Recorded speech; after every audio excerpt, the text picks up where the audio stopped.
Okay guys, it's the middle of Christmas break, but apparently it's been too long since I've been talking about homeschool, so I am here filming you a homeschool update right now.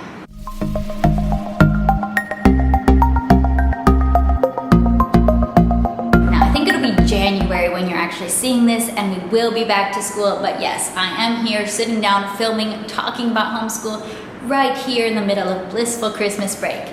And I'm here to give you a homeschool update here as we reach kind of what is typically the middle of the year in an American school system.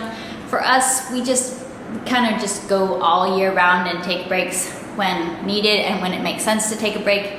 So I wouldn't necessarily say it's exactly the middle of our school year, but whether we are mid-year or not, we are making a very big change and trying something completely different, completely new, something we have never done before, which is that's kind of an impressive thing to be able to do after literally 25 plus years of homeschool. And what are we doing different, you may be wanting to know?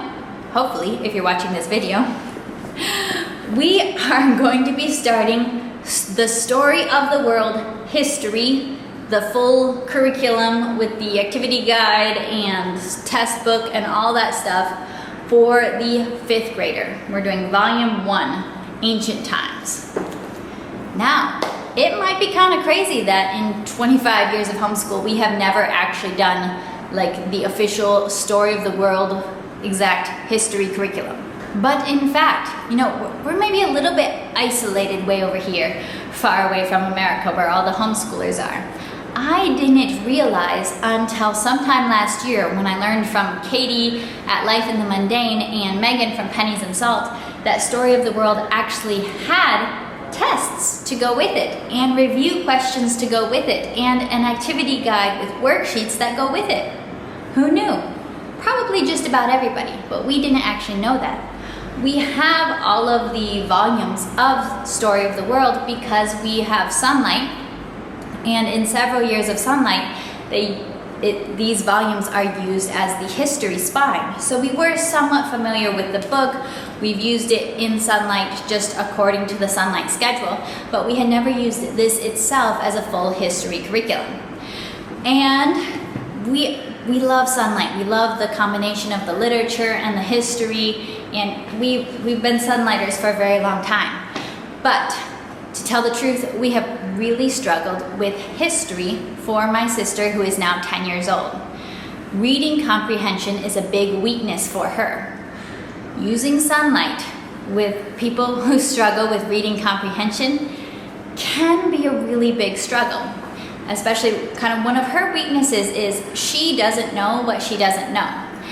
And it can be very hard as a teacher to really exactly know what she doesn't know when you're doing a literature-based curriculum like Sunlight that doesn't have a lot of tests and ways to, you know, really reinforce the material again and again and see how you're building your knowledge over time. There are some elements in that. Sunlight is a very strong curriculum. But when we tried it with her, we just struggled. The books were too advanced for her. There was too many books going on at the same time. It didn't fit where she's at right now. And in homeschool, we don't want to be teaching on a different level to where our kids are. So we decided to start just plain, straight up, go through the story of the world, but we're going to be doing it together with the activity guide, with the pages, worksheets, with the tests, so that we can be having that organized on paper reinforcement of what she learns in each chapter. And we can have those tests so that she can understand what she does know and what she doesn't know after finishing each lesson. Those will be very excellent tools for where she's at and for what she needs.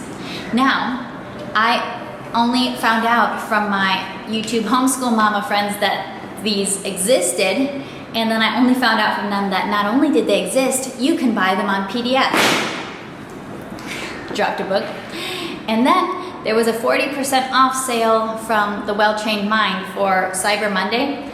So we bought the files, we got them printed. I'm gonna show you how I have it set up, and I'm gonna show you, I'll talk you through what our plan is for using Story of the World next. All right, so let me show you how we have it organized so far, and let me kind of talk to you about what our plan is. And this is Activity Book 1, Ancient Times. We put just the teacher pages in here. So we've got all, and let me know if after we've used this for a while, if you want me to kind of go through how it works and kind of do a review on it, let me know if you'd like to see a follow-up. So this is the teacher part of it. We've got just the teacher pages in this book, and then these extra pages here are the answer key for the tests. So this is the one that my mom uses, and in here there are book suggestions, review questions, answers, also some like craft projects. I doubt that we will do many of the craft projects, but we will probably do just about all the activity pages. And then here we printed this one is the tests. So we just printed out and bound by itself a book of the tests for my sister, and we will be using the test at the end of each chapter or lesson. We have finished the first lesson, but she has not yet taken the test for it. Then this is the review questions worksheets. So she will be able to answer these as we are going through the lessons. Let me just show you what this looks like here. So we found the review worksheets questions individually. Again, these are basically the same review questions that are in the Story of the World activity guide, and they're kind of meant to be done orally, but this is just a way to do them in a written way as well, which we think will be very, very useful for her to reinforce what she's learning.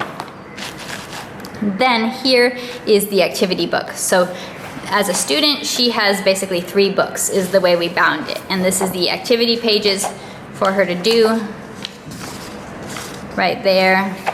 And maybe we're not gonna do every single page, but for us, I mean, it's not a ton of printing here. We just had it printed at a local print shop. But for us, it was easier to just print the whole thing, especially with just one student. We just printed the whole thing as one activity book, and then if mom doesn't want to assign a particular page or something, then we will just skip that page rather than try to go through and pick exactly which worksheets we want. So that's how we have it set up. The plan is that we will do about 1 to 2 chapters a week, depending on the chapter, depending on how much extra we do. We will be pulling in from the various resource books that we have in our little homeschool library, thanks to Sunlight. So, you know, if we're doing a Egypt chapter, we'll pull in some of our Egyptian related books that we have, or we'll look at our world history encyclopedia at the pages that are about Egypt. So we will be able to do some, like we'll add in some books beyond just Story of the World, some things that have actual, you know, pictures and stuff in, and I think that will be a big help.